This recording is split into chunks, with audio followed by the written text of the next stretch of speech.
Assalamualaikum warahmatullahi wabarakatuh. Halo pemirsa, apa kabar Anda hari ini? Beragam informasi akan kami sajikan dari wilayah Pulau Sumatera.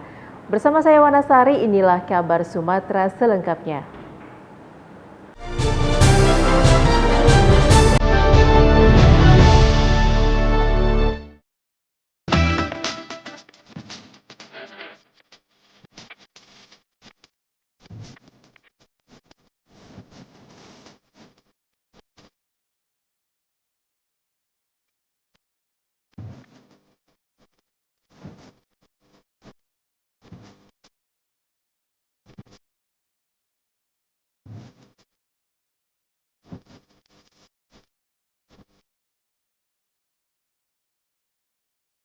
Kabar pertama kami awali dari Batam. Pemirsa, Perkumpulan Keturunan Marga Sinaga atau PPTSB Kota Batam menggelar perayaan Hari Jadi yang ke-15. Perayaan ini bertujuan guna meningkatkan jalinan persaudaraan seluruh marga Sinaga di Kota Batam, khususnya wilayah Bengkong, Kota Batam. Diawali acara kebaktian singkat dan siraman rohani, Perkumpulan Keturunan Marga Sinaga atau PPTSB Bengkong 2 Kota Batam menggelar hari jadinya yang ke-15 di salah satu kafe kawasan wisata Golden Crown Kota Batam. Acara ini dikemas menarik dengan menghadirkan acara adat dan kebudayaan tortor Batak yang diiringi gondang Batak.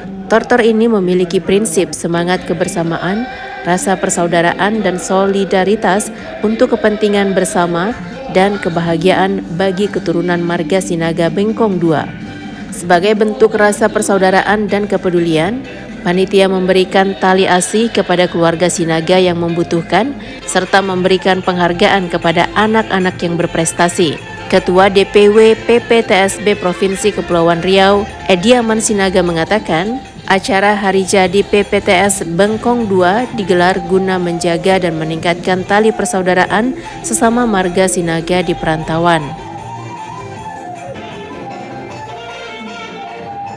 Tujuannya ini adalah ulang tahun PPTSB sektor Bengkong 2 adalah untuk menyatukan semua marga Sinaga yang ada di wilayah Kepri, khususnya Bengkong 2 ini. Kami percaya hari-hari ke depan PPTSB makin maju dengan harapan kita semua bahwa PPTSB ini ke depan kita solid, bisa mencari tujuan apa yang kita tambah kompak, apa yang kita cita-citakan pasti terkabul. Terima kasih. Melengkapi kebahagiaan acara ini, panitia memberikan berbagai undian berhadiah kepada keluarga yang beruntung. Dari Batam, Kepulauan Riau, Alboin Sinaga TV One mengabarkan. Masyarakat pendukung Ganjar atau MPG Sumatera Utara berkonsentrasi melakukan konsolidasi di 6 daerah pemilihan untuk memenangkan calon presiden 2024 dari PDIP Ganjar Pranowo. 6 daerah tersebut yakni Langkat, Medan, Deli Serdang, Serdang Bedagai, Asahan, dan Simalungun.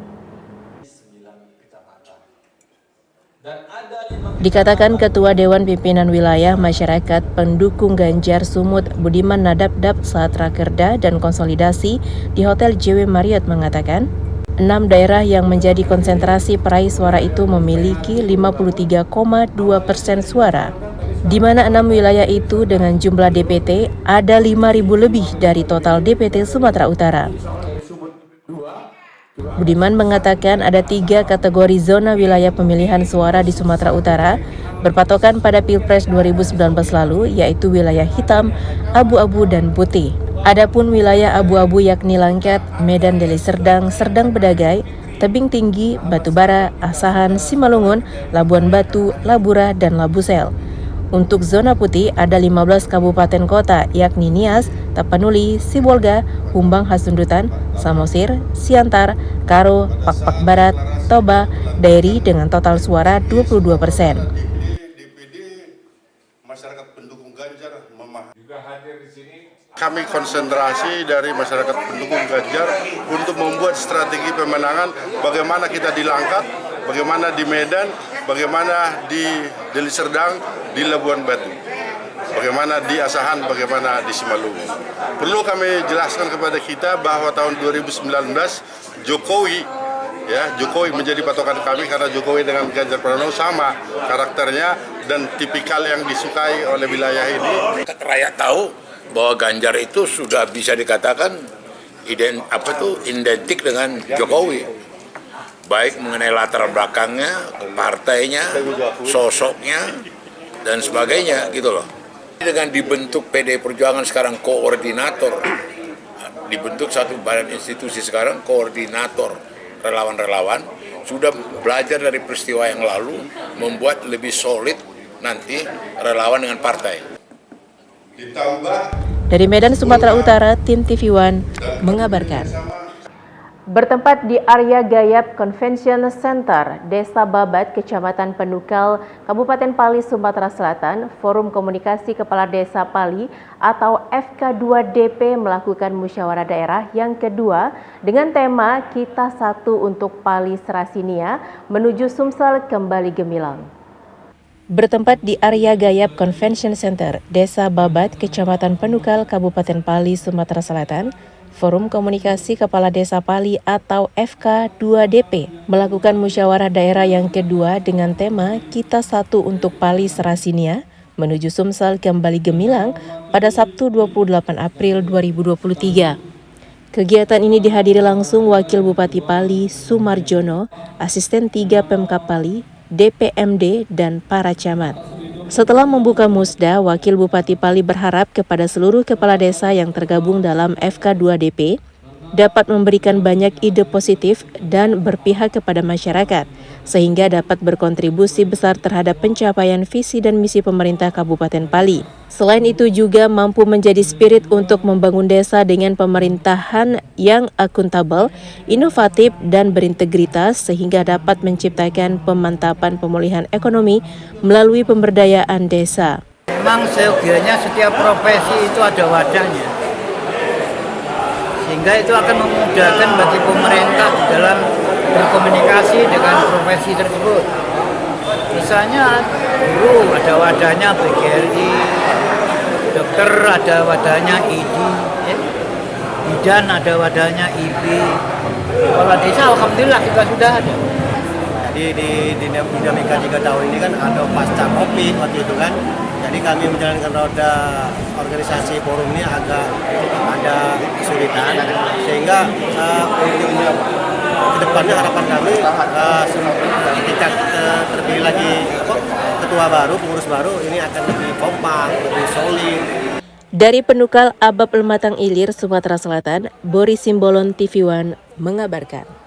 Sebagai bentuk komitmen kerja kepada PT Pertamina, PT Daking Citra Petroleum Technology Service melakukan pencarian data potensi sumber daya migas dengan melakukan kegiatan seismik di sejumlah desa di Kabupaten Pali, Sumatera Selatan.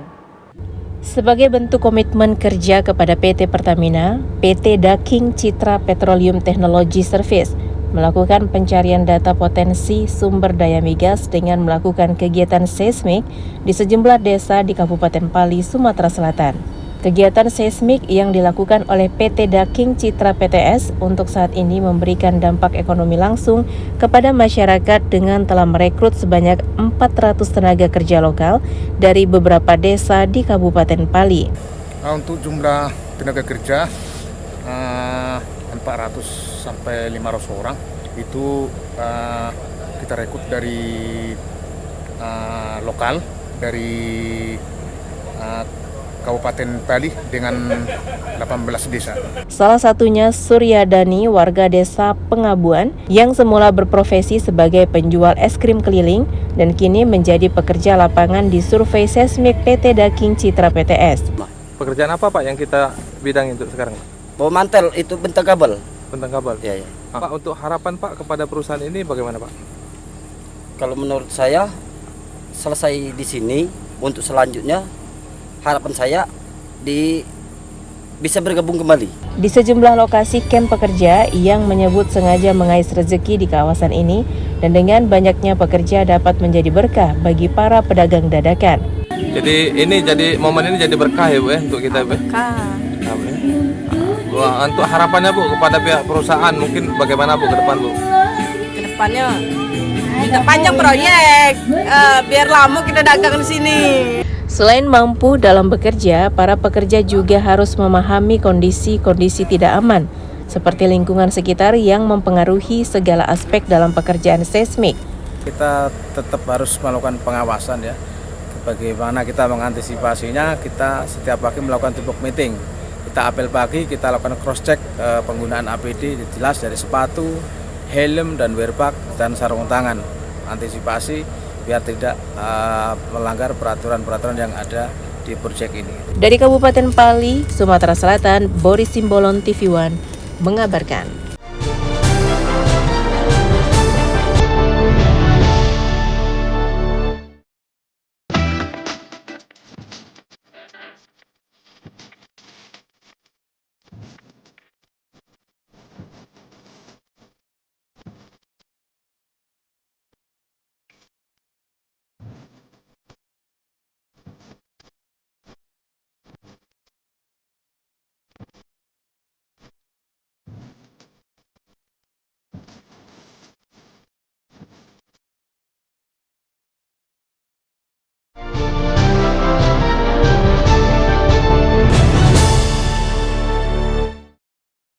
Kemeriahan reuni Akbar SMA Negeri 2 Lahat, Sumatera Selatan menghadirkan generasi lintas angkatan alumni dari tahun 1975 hingga 2022. Reuni Akbar yang digelar pada H+ Idul Fitri 1444 Hijriah ini digelar di halaman sekolah SMA Negeri 2 Lahat dan dimaksudkan guna mempererat silaturahmi serta memupuk soliditas dan solidaritas lintas alumni dan lintas angkatan.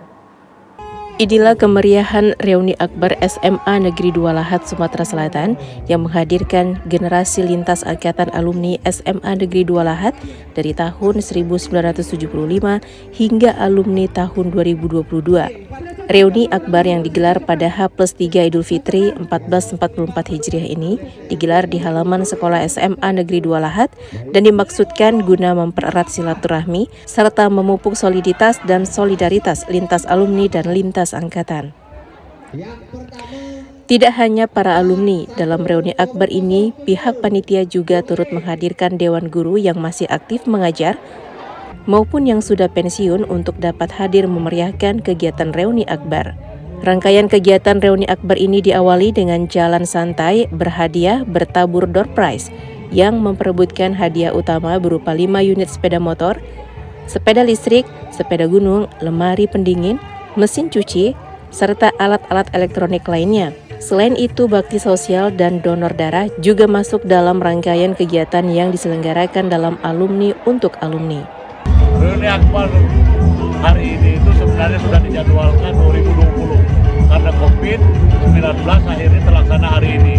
Sebagai alumni sangat bersyukur, sangat senang dengan adanya seluruh teman-teman dari angkatan 75 sampai 2022 yang hari ini kurang lebih mungkin ada 10.000 dan ini terlaksana berkat setiap angkatan ini sudah tahu dewe aku tanggung jawabnya, aku yang beli bakso, aku yang manukan nasi bungkus, aku yang ada pempek, ada yang ada katarum, ada yang organ tunggal, ini biayanya kawan-kawan. Selain Bupati Lahat, SMA Negeri 2 Lahat juga banyak melahirkan alumni yang menjadi tokoh publik. Di antaranya Ketua DPRD Lahat Fitrizal, Sekda 4 Lawang Fauzan, Kepala Dinas Perizinan Yahya Edward, Kepala Dinas Satpol PP Lahat Heri Kurniawan, serta pejabat publik lainnya. Dari Kabupaten Lahat, Sumatera Selatan, Ahmad Yudiansyah, TV One mengabarkan. Kawasan wisata religi dan bersejarah di Pulau Penyengat, Tanjung Pinang, Kepulauan Riau selalu menjadi daya tarik wisatawan pada hari besar kalender umat Islam. Tidak terkecuali pada musim libur Lebaran hingga berakhirnya bulan Syawal, pulau yang menyimpan sejarah Islam pada masa Kerajaan Melayu Riau Lingga ini selalu ramai dikunjungi wisatawan. Bulan Syawal pada kalender Islam, tepatnya pada perayaan Lebaran Idul Fitri, Pulau Penyengat yang berjarak kurang dari 2 km dari Pelabuhan Tanjung Pinang ini selalu ramai dikunjungi wisatawan. Tidak hanya wisatawan lokal, wisatawan mancanegara seperti Malaysia dan Singapura sengaja datang ke pulau bersejarah pusat kerajaan Islam Melayu Riau Lingga ini. Di pulau ini terdapat sejumlah objek wisata religi dan situs bangunan bersejarah peninggalan Kerajaan Melayu Riau Lingga yang sebagian telah direvitalisasi. Selain mengunjungi Masjid Sultan Riau yang memiliki keunikan dibangun menggunakan putih telur pada ratusan tahun lalu, para wisatawan datang ke pulau ini untuk melakukan ziarah ke makam-makam raja, serta para petinggi kerajaan maupun para ulama kerajaan. Kebanyakan Pak beraneka ragam ya Pak ya. Nah, yang lokalnya juga dari Tanjung Pinang, dari Batam, juga ada yang dari luar kota seperti dari Jakarta, juga dari barusan juga ada yang dari Malaysia dan Singapura. Sementara menurut Kepala Bidang Pengembangan Pemasaran Dinas Pariwisata Kepri, Afitri Susanti, kunjungan wisatawan ke Pulau Penyengat biasanya ramai pada hari kedua Lebaran hingga sepekan Lebaran. Jadi memang Pulau Penyengat disiapkan oleh masyarakatnya sendiri, itu mulai hari kedua sampai 1 pekan ke depan menjadi salah satu destinasi pariwisata yang itu tidak boleh tidak. Mereka harus mendapat pelayanan terbaik oleh masyarakat sendiri. Itu juga disajikan event-event pariwisata seperti pertunjukan seni dan budaya. Selain menawarkan sejumlah objek wisata di Pulau Penyengat ini, juga tersedia berbagai macam souvenir yang bercirikan Melayu seperti tanjak atau ikat kepala khas Melayu maupun souvenir dari bahan biota laut. Dari Tanjung Pinang, Kepulauan Riau, Kurnia Syaifullah, TV One, mengabarkan. Sejumlah wilayah di Tanjung Pinang, Kepulauan Riau kini ditetapkan sebagai kawasan strategis dan daya tarik wisata di Kepulauan Riau. Salah satunya adalah kawasan Bintan Center yang menawarkan destinasi wisata lokal seperti taman bermain, pusat kuliner, serta ekonomi kreatif. Kawasan Bintan Center yang merupakan pusat kota baru di Tanjung Pinang, Kepulauan Riau ini kini menjelma menjadi kawasan strategis dan daya tarik wisata di Kepri dengan dibangunnya sejumlah objek wisata seperti taman bermain, yaitu Taman Batu 10. Setiap petang, apalagi pada akhir pekan, taman bermain ini selalu ramai dikunjungi warga maupun wisatawan lokal. Selain sebagai tempat bermain anak, di Taman Batu 10 ini juga menyuguhkan hiburan musik, serta beraneka ragam jajanan serta kuliner. Banyaknya usaha jajanan dan kuliner di taman ini bertujuan untuk menghidupkan ekonomi kreatif di Tanjung Pinang. Selain itu, di kawasan Bintan Center ini juga terdapat pusat perbelanjaan serta pasar tradisional sebagai daya tarik wisata. Kawasan Bintan Center ini berawal dari keinginan untuk adanya layanan di satu tempat. Jadi istilahnya one stop service seperti itu. Nah, ini menunjang ke pariwisataan kita, khususnya perputaran ekonomi kreatif di sana, yaitu adanya wisata kuliner. Kemudian juga ada taman-taman bermain yang itu didukung oleh fasilitas-fasilitas untuk anak-anak bermain. Selain kuliner jajanan dan pusat perbelanjaan serta taman bermain, daya tarik unggulan lainnya di kawasan Bintan Center ini yaitu terdapat beraneka ragam tempat wisata kuliner seperti kafe serta kedai kopi. Sedikitnya puluhan kafe dan kedai kopi dengan aneka ragam menu khas mulai dari makanan dan minuman tradisional hingga modern dapat ditemukan di kawasan wisata strategis Bintan Center Tanjung Pinang. Dari Tanjung Pinang, Kepulauan Riau, Kurnia Syaifullah, Khairullah, TV One, mengabarkan. M. Rahmatullah resmi menjabat menjadi Sekretaris Daerah Kabupaten Oku Selatan. Pelantikan dilakukan langsung oleh Bupati Oku Selatan, Popo Ali. M. Rahmatullah resmi dilantik dan diambil sumpah jabatannya sebagai Sekretaris Daerah Kabupaten Oku Selatan. Pelantikan tersebut dilakukan langsung oleh Bupati Oku Selatan, Popo Ali Martopo, di Aula Guest House pada Selasa 2 Mei 2023. M. Rahmatullah menggantikan posisi H. Romzi yang saat ini telah memasuki masa purna bakti. Acara pelantikan tersebut dihadiri oleh Wakil Bupati Oku Selatan, Ketua DPRD Oku Selatan, Ketua PKK, dan segenap jajaran Forkopimda. Bupati Oku Selatan berharap agar setelah dilakukan pelantikan, Sekretaris Daerah dapat segera menjalankan tugas dan mengemban amanah yang diberikan dengan baik. M. Rahmatullah sendiri menduduki posisi menjadi Sekretaris Daerah bukan asal tunjuk. namun sebelumnya telah melakukan pelaksanaan seleksi terbuka sesuai dengan prosedur perundang-undangan yang berlaku. Ucapan semoga dengan dilantiknya sebagai sekda ini, kami bersama istri dan keluarga, khususnya saya pribadi, kami bermohon semoga Allah SWT meridhoi jabatan ini, memberikan kekuatan dan kemampuan kepada saya untuk menjalankan tugas dan kewajiban. Dan semoga saya dapat memberikan manfaat yang sebesar-besarnya bagi masyarakat, bangsa dan negara serta agama. Masa purna bakti Pak Sekda, Pak Romsi, sehingga kita perlu melaksanakan proses seleksi sekretaris daerah dan sudah melalui semua proses sampai hari ini pelaksanaan pelantikan Bapak M. Rahmatullah sebagai sekretaris daerah Kabupaten Kutai. Nah tentu di dalam momen yang berbahagia ini kita berharap dengan dilantiknya sekretaris daerah baru ini bisa menjadi penggerak motor bagi seluruh organisasi sehingga semakin berpacu menghasilkan performance yang semakin baik untuk mencapai visi dan misi pemerintah daerah Kabupaten Oku Selatan. Dari Oku Selatan, Sumatera Selatan, Andi Salani, TV One mengabarkan. PT Pelabuhan Indonesia Regional 1 Belawan beri kenyamanan dan kelancaran arus balik mudik Lebaran dengan meningkatkan layanan dan operasional untuk melayani penumpang KM Kelut di Terminal Bandar Deli, Jalan Stasiun Belawan, Kota Medan, Sumatera Utara, Minggu lalu. Lonjakan penumpang arus balik sebanyak 3.731 penumpang berangkat dari Belawan tujuan Batam. PT Pelabuhan Indonesia Regional 1 Belawan memaksimalkan pelayanan dan operasional dengan berkolaborasi sejumlah stakeholder lingkungan Pelabuhan Belawan. Perusahaan BUMN di bidang pelabuhan ini telah menyiapkan segala sisi kesiapan SDM, fasilitas, pelayanan kapal, pelayanan penumpang, keamanan, sarana prasarana, serta aspek lainnya. PT Pelindo Regional 1 Belawan didukung kerjasama sinergitas bersama PT Pelni, Polres Pelabuhan Belawan, Otoritas Pelabuhan, Kesyah Bandaran, Pemko Medan, TNI Angkatan Laut, Bea Cukai, serta Karantina dan Kesehatan Pelabuhan. Menurut General Manager PT Pelindo 1 Belawan, Jonedi Ramli mengatakan, selama arus mudik dan balik Lebaran Idul Fitri 1444 Hijriah telah memberikan layanan prima kepada penumpang jasa angkutan laut KM Kelut.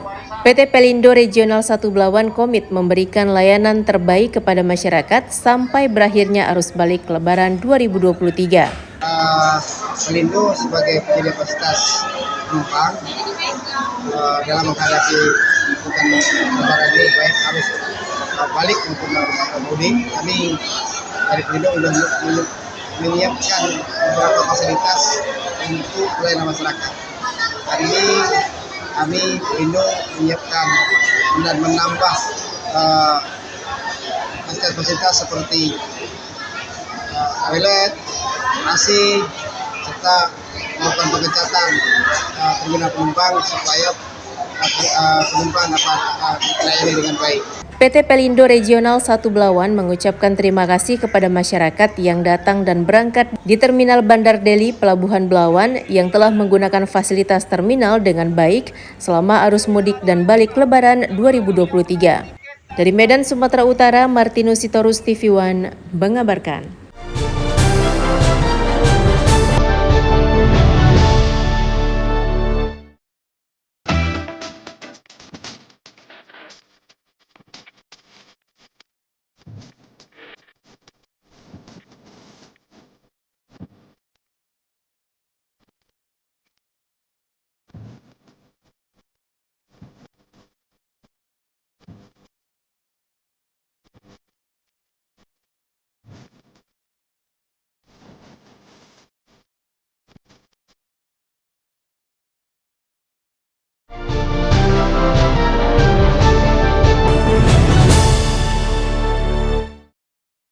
Pemerintah Musi Banyuasin, Sumatera Selatan melaksanakan upacara Hari Pendidikan Nasional atau Hardiknas tahun 2023 dengan tema Bergerak Bersama Semarakkan Merdeka Belajar. Bertempat di halaman pendopo Gria Serasan Sekate, upacara peringatan Hari Pendidikan Nasional tahun 2023 dilaksanakan oleh pemerintah Musi Banyuasin, Sumatera Selatan pada Selasa 2 Mei 2023. Upacara yang diikuti oleh ratusan peserta dari berbagai sekolah dari tingkat sekolah dasar, sekolah menengah pertama, serta sekolah menengah atas dan perguruan tinggi, bahkan diikuti oleh seluruh dinas dan instansi di lingkungan Pemda Musi Banyuasin. Peringatan Hari Pendidikan Nasional ini dihadiri oleh Dandim 0401 Musi Banyuasin, Kapolres Musi Banyuasin, Kajari, Kepala Pengadilan Negeri Sekayu, serta pejabat dinas di lingkungan Pemda Musi Banyuasin. PJ Bupati Musi Banyuasin, Apriyadi Mahmud, ditunjuk sebagai pembina upacara. Harapan kepada para guru ini, pertama, guru harus meningkatkan kualitas dan kompetensi. Kemudian memberikan pembelajaran kepada anak-anak kita yang nantinya akan meneruskan perjuangan kita-kita yang sekarang ini sedang mengelola dan memimpin daerah ini. Kemudian kedua, ajarkan etika. Sekali lagi, ajarkan etika sopan santun dan kearifan lokal kepada anak-anak kita ini.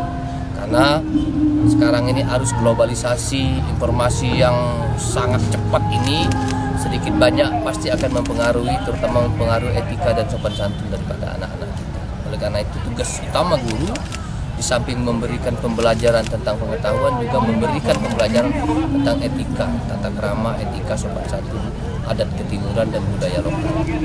Usai pelaksanaan upacara peringatan Hari Pendidikan Nasional, PJ Bupati Musi Banyuasin, Apriyadi Mahmud, secara resmi launching buku komunitas Gemar Menulis yang terdiri dari 3 buku yang berjudul Ikhlas Mengabdi, Prestasi Guru, serta Guru Berpantun, serta memberikan hadiah penghargaan kepada para siswa berprestasi. Dari Musi Banyuasin, Sumatera Selatan, Puja Kusuma TV One mengabarkan.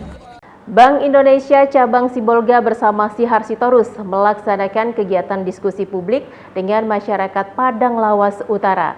Kegiatan diskusi ini dilakukan sekaligus mensosialisasikan QRIS, sistem pembayaran non-tunai, untuk memperlancar dan memberi kenyamanan sistem transaksi keuangan di tengah masyarakat.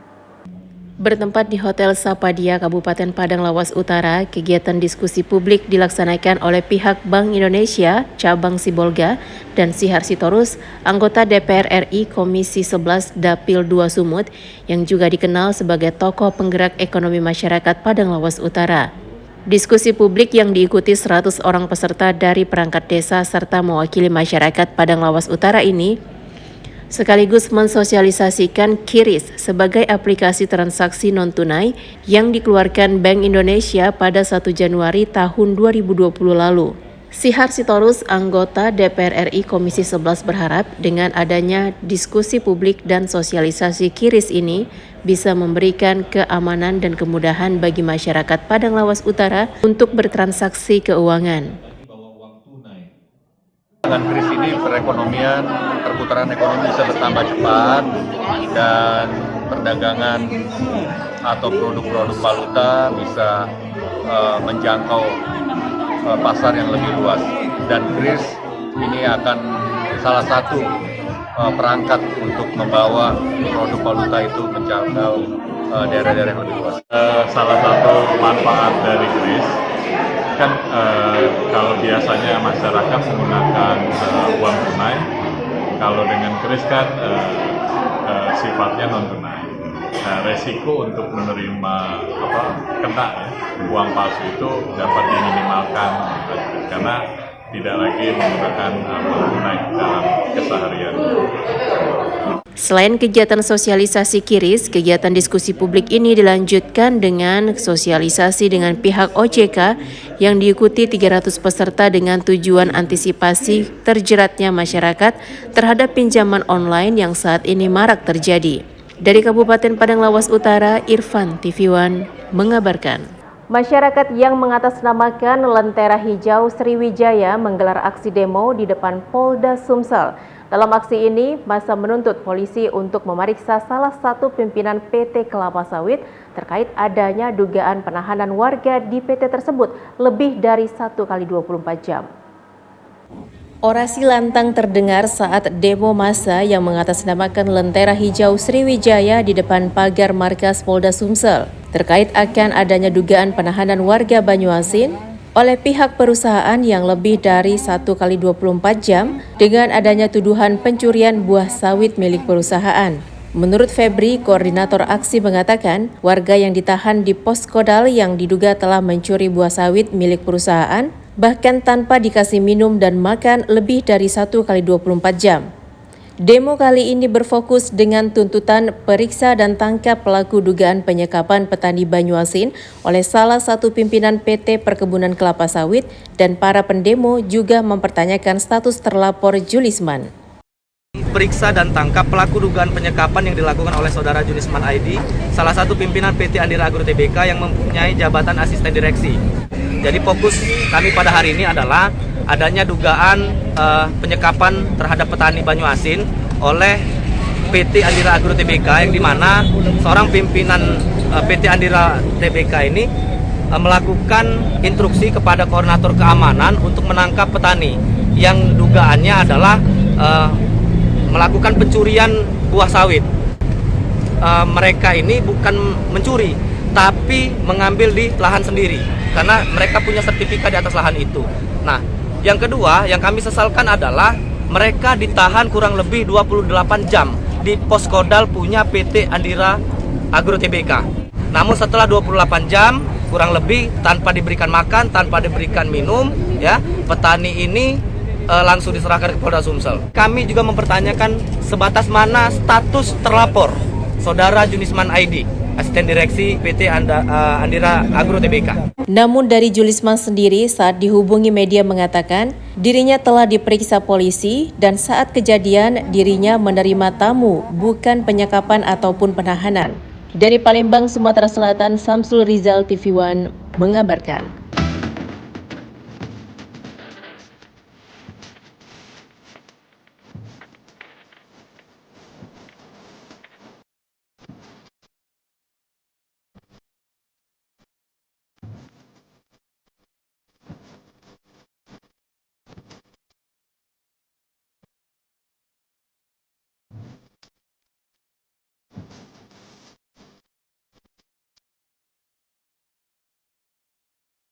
Informasi tadi sekaligus menutup program Kabar Sumatera. Jangan lupa update berita terkini lainnya di kanal tv1news.com.